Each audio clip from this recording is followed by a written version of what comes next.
బండి సంజయ్ నువ్వెవడివని, అసలు నీ శక్తి ఏంది, నీ స్థాయి ఏంది, నీ చరిత్ర ఏంది, మా చరిత్ర ఏంది? 2002 నుండి నేను రాజకీయాల్లో ఉన్నాను. 2 సార్లు కరీంనగర్ జిల్లా అధ్యక్షుడిగా పనిచేస్తాను. 2 సార్లు జిల్లా మంత్రిగా పనిచేస్తాను. ఉమ్మడి కరీంనగర్ జిల్లాలో నాడుగు పడని గ్రామాలు లేవు. నా చరిత్ర నీకు తక్కువ తెలుసు కొడక అని మాస్ వార్నింగ్ ఇచ్చిన బీజేపీ ఎంపీ ఈటెల రాజేందర్.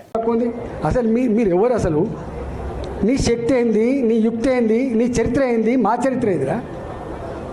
2002లో వచ్చిన నా జిల్లాకి 2002లో వచ్చిన నా జిల్లాకి 2 సార్లు నేను జిల్లా పార్టీ అధ్యక్షుడిగా పనిచేసిన, నేను 2 సార్లు జిల్లా మంత్రిగా పనిచేసిన, నేను నా అడుగు పడని గ్రామాలు లేవు కరీంనగర్ జిల్లాలో. ఉమ్మడి కరీంనగర్ జిల్లాలో నా అడుగులు పడని గ్రామాలు లేవు. ఉమ్మడి కరీంనగర్ జిల్లాలో నేను కరీంనగర్లో ఉంటే పొద్దున ఉదయం పొయ్యి ముట్టిస్తే రాత్రి 12 గంటలకు కూడా ఆ పొయ్యి ఆరిపోయేది కాదు.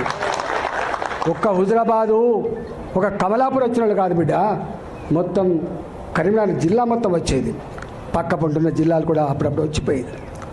ఇవాళ నేను 2 సార్లు 40 ఫ్లోర్ లేదని చెప్తున్నా అంటే నాకు తెలియని జిల్లా ఉంటుందా? నేను పోని మండలం ఉంటుందా? నేను మాట్లాడినటువంటి జాతులు ఉంటాయా? మీకు మా చరిత్ర తక్కువ తెలుసుకోడు కా, మీ చరిత్ర మీకు తక్కువ తెలుసు.